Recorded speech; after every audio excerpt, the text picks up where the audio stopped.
நடிகர் ஷர்வானந்த் தன்னுடைய மனைவியை விவாகரத்து செய்ய போகிறதா வெளியாகிருக்க தகவல் தான் இப்போ சோஷியல் மீடியாவில் பரபரப்பாக பேசப்பட்டு வருது.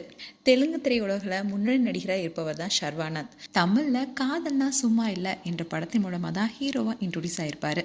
அப்படி இருந்தாலும் இவருக்கு பிரபலம் கொடுத்தது என்னமோ இயக்குனர் ஏஆர் முருகதாஸ் தயாரிப்பில் இயக்குனர் சரணுடைய இயக்கத்தில் ஜெய், அஞ்சலி, அனன்யா போன்ற பல பிரபலங்கள் நடிப்பில் வெளியாகி வெற்றி பெற்ற எங்கேயும் எப்போதும் படம் தான்.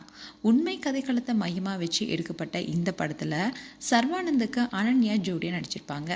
இந்த படத்தை தொடர்ந்து ஜேகே எனும் நண்பனின் வாழ்க்கை, கணம் போன்ற படங்கள் நடிச்சிருக்காரு. இவர் தமிழில் 4 படங்கள்லாம் நடிச்சிருக்காரு. அப்படி இருந்தாலும் தமிழ் ஃபேன்ஸ் மத்தியில் பரிச்சயமான முகமாகவே மாறினார். அதே மாதிரி தெலுங்குலையும் யதார்த்தமான கதைகளை தேர்வு செஞ்சு நடிச்சிட்டு வராரு. சர்வானந்த் பிரபல நடிகர் ராம் சரணுடைய நெருங்கிய நண்பர். இந்நிலையில் தான் சர்வானந்த் தன்னுடைய மனைவி ரச்சிதா கிட்ட இருந்து விவாகரத்து பெற இருப்பதா புதிய தகவல் ஒன்று காட்டுத்தீ போல சோஷியல் மீடியாவில் பரவிட்டு இருக்கு. நடிகர் சர்வானந்தும் ரச்சிதாவும் காதலிச்சாங்க. அதுக்கப்புறமா 2022 திருமண நிச்சயதார்த்தம் பண்ணிக்கிட்டாங்க. அந்த சமயத்திலே இவங்களுக்கு இடையே சின்ன சலசலப்பு ஏற்பட்டதுனால திருமணம் நடக்குமான பல கேள்விகள் எழுந்துச்சு. அப்படி இருந்த சூழலில் தான் 2023 இவங்களோட திருமணமும் கோலாகலமாக நடந்துச்சு. இந்த சூழலில் தான் கடந்த சில மாதமாகவே சர்வானந்த் அண்ட் ரச்சிதா திருமண உறவில் விரிசல் விழுந்ததாகவும், கருத்து வேறுபாடு காரணமாக 2 பேருமே பிரிந்து வாழ்ந்துட்டு வராங்கன்னு, 2 பேருமே விவாகரத்து செய்யலான்னு முடிவெடுத்திருப்பதாகவும் சொல்லப்படுது. அதே சமயம் இந்த நியூஸை சர்வானந்த் உறவினர் ஒருத்தர் மறுத்திருக்காரு.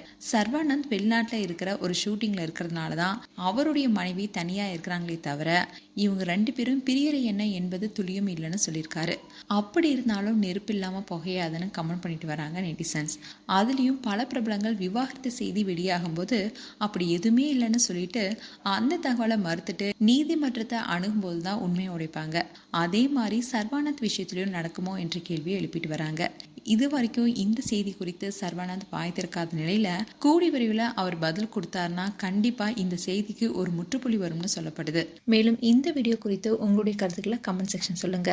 இது போன்ற வீடியோஸை பார்க்க நியூஸ் தமிழ் கிளிட்ஸை சப்ஸ்கிரைப் பண்ணுங்க. மறக்காம நோட்டிஃபிகேஷன் பட்டனை கிளிக் பண்ணுங்க.